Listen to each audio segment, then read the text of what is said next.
Good evening, ladies and gentlemen. Welcome to tonight's virtual meeting of the Southwestern City School District Board of Education. The Ohio Legislature approved emergency legislation to allow school district boards of education to conduct meetings by teleconference or video conference, providing the meeting also can be observed by the general public. In order to comply with this requirement, tonight's meeting is being broadcast live via Zoom and also on the district's YouTube channel. Having received confirmation that the video is streaming correctly, Board of Education President, Mr. Robert Ragland, will now call the meeting to order. Good evening. Thank you for attending tonight's virtual meeting of the Southwestern City School District Board of Education for Monday, August 24th, 2020. While the agenda will be visible during the meeting for those watching online, you may also follow along using the agenda posted on our website at www.swcsd.us under the Board of Education tab. Please note that tonight's meeting may not run perfectly, but we are doing the best to keep things running smoothly as we continue down the path of virtual school board meetings. And with that being said, I'd like to call the meeting to order. Roll call. Mr. Caldwell. Here. Mr. Donofrio. Here. Ms. Johnson. Here. Mr. Schreiner. Here. Mr. Ragland. Here. And next up, I need someone to give me a motion for the adoption of the agenda. So moved. Schreiner. Second, Donofrio. Mr. Schreiner. Yes. Mr. Donofrio. Yes. Mr. Caldwell. Yes. Johnson. Yes. Mr. Ragland. Yes. And next up, approval of minutes. Do I have a motion? So moved, Johnson. Second, Anthony Caldwell. Ms. Johnson. Yes. Mr. Caldwell. Yes. Mr. Donofrio. Yes. Mr. Schreiner. Yes. Mr. Ragland. Yes. Next up, we have presentations. Our first presentation will be staffing updates and will be conducted by Mr. Carl Metzger. Thank you, President Ragland, members of the board, Dr. Wise, Mr. Garside. I'm here tonight to kind of update you on the current staffing as of today, because we've been working on it all day today to get our final numbers. Just wanted to share some of the staffing numbers for this Monday. We now have approximately 2,800 certificated and classified employees employed here in our district. And I kind of wanted to break down that 2,800 number. The certificated employees, 1,754. And of that number, 1,652 are teachers, and we have 102 administrators. Our classified number for this year is 1,046. When you put all that together, that's where we come up with the 2,800. That is not entirely a lot different than last year. And again, I'm talking about, these are all individuals. These are not FTEs. I'll get to the FTEs when I talk about the virtual academy teachers. The biggest difference, as you all know, is we've opened up the virtual learning academy. And what we've done is taken some of our current staff, and they are now members of the virtual learning academy. And of the 1,652 teachers I told you about, we now have in the virtual academy 162 teachers in the virtual academy. Now, of the 162 teachers, that's a total of 160 FTEs. So the biggest number is at the elementary level. So we have 60 of our virtual academy teachers from the elementary. We have 27 from the intermediate level. We also have 27 from the middle school level. And then at the high school, we have 31 of our teachers. That includes 7 from the Jefferson County ESC, where we're doing our curriculum platform from. Also, that 160 pre-K intervention specialist, we have 3, And we also have unified arts teachers who are part of the virtual academy, and that number is 12. And that's where you get your overall number of 162. That process is pretty much complete as of today for the staffing part. We're still hiring some last minute staff members, but our numbers continue to change for the number of students that are either in or out of the virtual academy. And I'll tell you, we're going to keep looking at those numbers as the new year starts on Thursday, because as you know, at the beginning of every year, kids come and go in terms of the numbers that we have. Some other numbers: certificated retirements from last year, we had 17. We had 14 retirements from the classified staff. And as you know, we fill a lot of positions in the personnel department. It's not always new faces, it's people moving from buildings to building. And of the total number of positions that we have filled since the spring, that number this year is 248 positions have changed. Of the 248 positions that we filled, 10 of those are new administrators. The certificated staff that are non-administrators, 142. In classified staff, we filled 96 positions just since June 1st of this summer. Now, the last category is new faces to the district. Many of you have already met the new teachers. We had 88 new certificated staff teachers, not counting the administrators.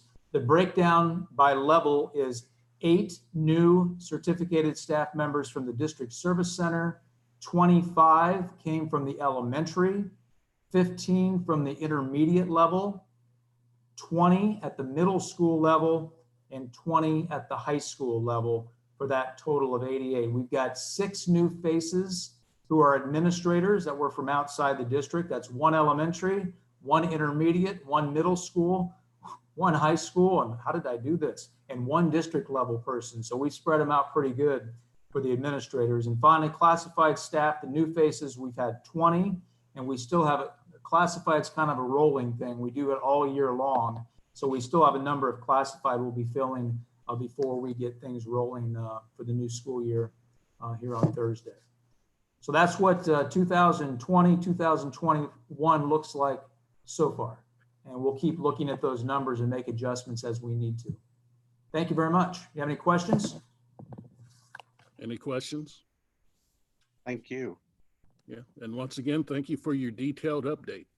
Mr. Eglin, before you move on, I probably would, it's appropriate for me to publicly thank our personnel department and our curriculum staff for all the work they've done. There was an exceptional amount of work above and beyond what we typically have because of the virtual learning, because of the pandemic, and they really stepped up to the plate and did what they needed to do to make sure that staff is in place to meet the needs of boys and girls here as we start the school year. So we thank them for their hard work and for going above and beyond. Correct. And well, I should say it too. Thank you for all you do. And next up, summer projects, Mark Meadows. Good evening, President Ragland, Vice President Johnson, board members, Dr. Wise, Mr. Garside. Although this year has been interesting, it's been a pretty standard summer. And as far as property services go, we are busy as always. I'm going to go over some of the stuff we have accomplished this summer and what we hope to accomplish leading into the fall before we kind of get halted by wintertime. Starting off, we did a complete roof replacement out at our Southwestern Preschool Center. This was a complete scope of work, taking that roof all the way down to the deck itself, and literally replacing every segment of that roof, including insulation, roof membrane, edge metals, gutters. And not only did it improve immensely the performance of the building, but also it really enhanced the visual aspect of it as well. It really makes that old building shine. And not to mention it comes with a new 20-year warranty on top of that. So we should be good out at that site for years to come. Moving on, we did quite a few asphalt repairs and repavements throughout the district. Starting out at Grove City High School, we redid the athletic run going into the stadium. We did a complete overlay back through there, fixed some damage going in behind the rec center. all new pavement going up to the concessions. Out at Galloway Ridge, we redid the entire north drive coming in, connecting into the back of the school, new extruded curbing. And then we also redid that west front lot. That's actually the one you see pictured there. It really turned out well, and really makes it look visually stunning. We also redid the north lot out at the Stiles Family Resource Center. Completely milled, filled, and paved and striped that lot as well. We have various concrete repairs we're working on still throughout the district. We have redone a large emergency egress stoop and walkway out to the main lot at the Head Start administrative office there on Hahn Road. We have also gone on and sorry about that. My screen just went blank. There we go. I'm back. Sorry about that. We have also repoured a concrete connecting wall connecting our new modular out at Norton Middle School, connecting it to the south side of that building. We'll kind of touch on that a little bit further on. We have a few other repairs that will go on throughout the district that are scheduled to be started and wrap up late this fall before we get into the winter season. Our playground tower project is moving along. This is in an effort to get rid of those, kind of rubber mulched areas out at the playgrounds and redo these with those permanent rubberized playground tiles. They really add nice visual cues to the site, not to mention making the mess a whole lot more, it's way more sustainable. That rubber mulch is something you have to consistently clean up and redo. This just has a much better look, and we've had great success with the wear and tear on these. We have 3 more sites scheduled to roll this fall. We were hoping they'd be done this winter time, but this summertime, but the pandemic has kind of slowed some supplies, so those just rolled in. So we expect those to get rolling out here soon. Moving on, so we have replaced the double entry doors at both of the rec centers at Grove City Rec and Westland Rec. As you can see pictured, that's Westland Rec there. Those doors were just showing their age. We're really showing, signs of wear and tear. We have completely redone both of those double sets at both the sites mentioned, complete with new fob entries, ADA access. They really look nice and function well. We also replaced the kitchen entry door out at Monterey Elementary School. Those are all completed, final walked, and working and looking great. Our intermediate schools, when they were built, they were installed with this slightly odd resin floor in the bathrooms that did not really hold up as well as we intended. So we have since gone on and replaced those. Last year we did all the lower level restrooms at these sites, and this year we went ahead and completed them all with the upstairs sites. This is actually Franklin Woods Intermediate pictured in the picture. We redid those resin floors with a slate look ceramic, complete with cove base that is also the ceramic tile as well. Really finishes them off. They have seemed to hold up well and really look well. We have put in a new modular unit out at Norton Middle School. This is due to the construction that is going to start this fall. The new Norton Middle School's footprint happens to fall directly under the old modular units. So we had to come up with the solution there. Those units were significantly aged and potentially not movable. So we decided to go ahead and put an entirely new modular on the south end of the building, farthest away from construction on that side as we could make it. And these should be up and running here by midweek, ready for class to begin. District-wide, we have gone through a series of repairs over the years regarding POTS lines, your standard old telephone system service lines. They have become ridiculously unreliable and difficult to service. So a way around those at some of our problem sites has been to integrate these cellular fire dials into the fire panel. What that allows us to accomplish is to not rely on that POTS line and able to get emergency response over the cellular network. We plan on doing this at district-wide eventually, but we are starting with the worst problem sites and moving onward. So far, we have completed it at Pleasant View Middle School, Central Crossing High School, and we have a few other ones that we are going to wrap up this fall in a continuing effort to make those reliable and functional. Now we get into some of our bigger jobs that we did this summer. So out at Darby Woods Elementary School, they had a slightly outdated 2-pipe HVAC system. We have decided to eliminate that system and install a new modern 4-pipe system complete with building automated controls. This will allow much more seasonal comfort with the seasonal shifts in weather we deal with in this part of the country, and will allow for a lot more comfort and humidity control at this site. We basically mimic the scope that was performed last year at Buckeye Woods, and we have completed this summer at Darby Woods. That job is complete. The building is reopened, and final commissioning and final wrap up of that project is underway as we speak. The old Kingston School, or the Kingston building that we are in a partnership with the city of Grove City, we have collaborated with them to replace the original steam boiler system to that building. We are going to replace that with a more modern boiler system. That is underway currently. The district is running that job, and that should wrap up this fall as well. East Franklin Elementary School was quite the renovation. We basically went into that school and have touched virtually every surface. It is going to get, when it is all done, it will have a complete new HVAC system and controls, plumbing, fixtures throughout the entire building, complete electrical scope with modern lighting. It'll have all new classroom casework, technology, all new doors and entryway. We added a vestibule to make it typical with the rest of our elementary sites throughout the building.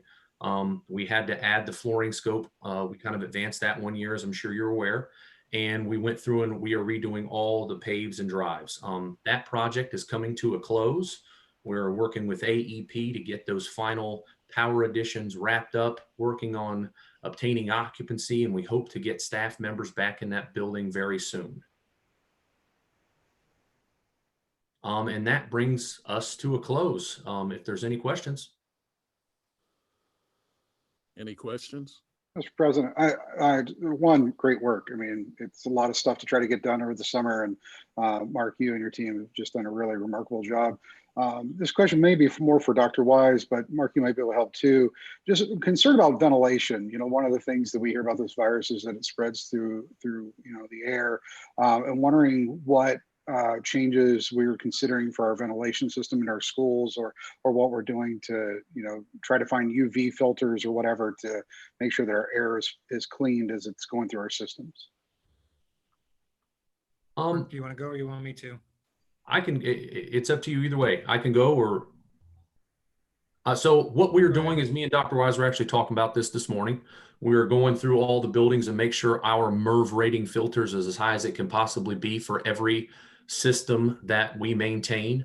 So we're looking into making sure we adequately change those filters as needed, make sure they're on those schedules, looking into pre-filtering certain areas to even add another layer of protection in any levels, any areas of the building that we might be sectioning off for potential areas of use involving, the virus.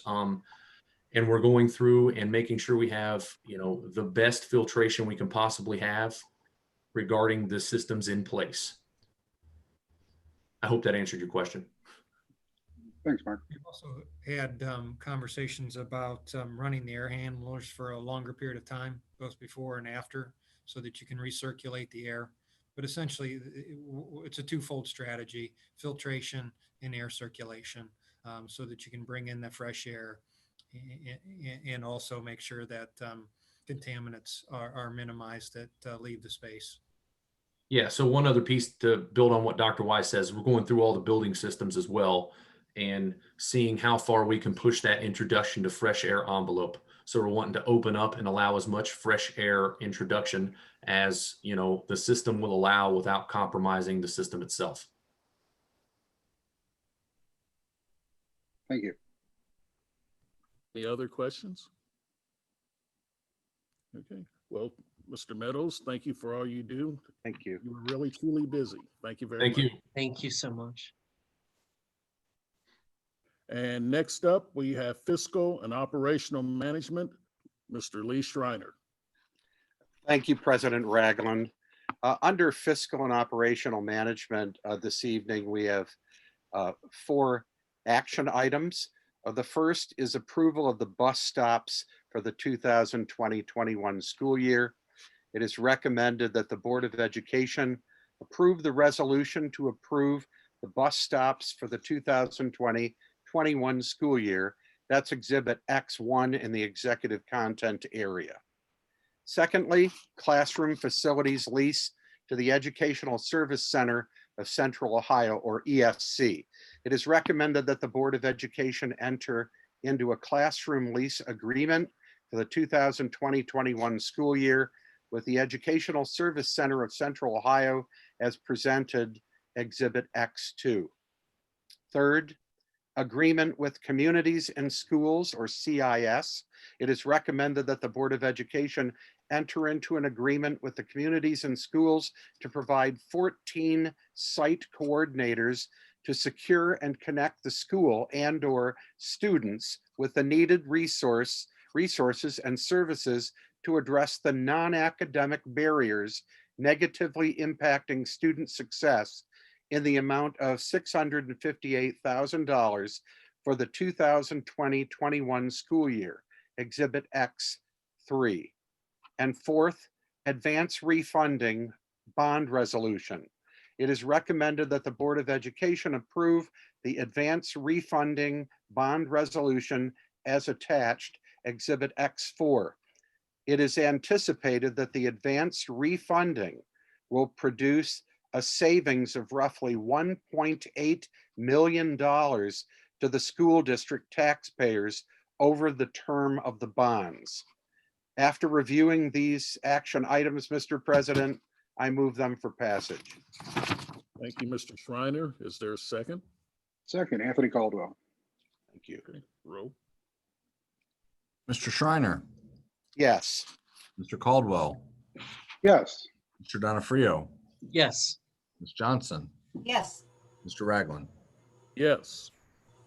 And next up, we have Policy Vice President Kathy Johnson. Thank you, President Ragland. We just have one policy for consideration this evening. It's the first reading of replacement policy 3220, standard-based teacher evaluation. I'll just tell you that the changes are required by law. Having reviewed this, I move it for passage. Second, Schreiner. Okay, roll. Ms. Johnson, Yes. Mr. Schreiner, Yes. Mr. Caldwell, Yes. Donofrio, Yes. Mr. Ragland. Yes. And next up, we have Facilities and Development, Mr. David Donofrio. Thank you, President Ragland, and good evening.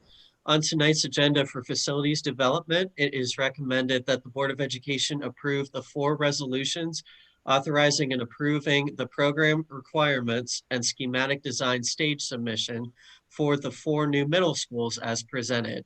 Having reviewed this item, I recommend its passage and move to do so at this time.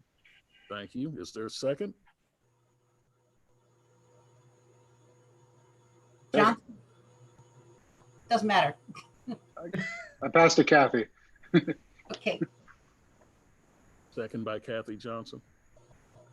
Okay, Mr. Donofrio, Yes. Ms. Johnson, Yes.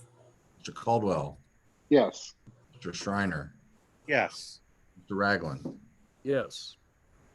And next up, we have Students, School, and Community, Mr. David Donofrio.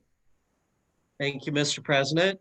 In Student School Community tonight, we have one item. On September 9, 2019, the Board of Education approved a trip request for the Westland High School French class students to travel to France in 2021. It is recommended that the trip dates be revised to 2022, tentatively June 18 to 26 of that year. Having reviewed this item, I recommend its passage and move to do so at this time. Thank you. Is there a second? Second, Shriner. Okay, roll. Mr. Donofrio, Yes. Mr. Shriner, Yes. Caldwell, Mr. Caldwell, Yes. Mrs. Johnson, Yes. Mr. Ragland. Yes. Okay, next up, we have Personnel, Vice President Kathy Johnson. Thank you, President Ragland. We have 6 personnel items involving 149 persons. There are 7 certificated administrative resignations, 4 certificated changes in employment status, 112 certificated employments, 3 classified resignations, 9 classified changes of employment status, and 14 classified employments. Having reviewed those items, I move them for passage. Thank you. Is there a second? Second, Anthony Caldwell. Donofrio. Oh, good. David. Either way. I have David down as second. All right, Miss Johnson, Yes. Mr. Donofrio, Yes. Mr. Caldwell, Yes. Mr. Shriner, Yes. Mr. Ragland. Yes. And then next up, we have a board item for discussion, and this will be led by Dr. Bill Wise. Well, thank you, Mr. Ragland and members of the board. As you know, after the guidance from the governor last week and conversations and communication from OHSAA, we've moved forward with our fall athletic season at this time. And so we've gotten to kick that off. There are clearly changes to the way those programs will be delivered and the opportunities for boys and girls because of that, as well as spectators. So with that in mind and recognizing the way that we're beginning the school year, we feel it's appropriate to bring forward a recommendation at our next meeting to consider reducing participation fees and the consumable fee that we charge students. Our current thought is that we should move those to half for the 2020-21 school year. So the consumable fee now is $20, so that would go to 10. Band is 100 to 50, and high school athletics 150 to 75. That type of recommendation. We just aren't putting as many buses on the roads. The kids may not have as many opportunities to participate, and so some of those expenses have gone away, as well as with them not being in session every day. Some of the material costs for those consumable items just aren't there to the same level.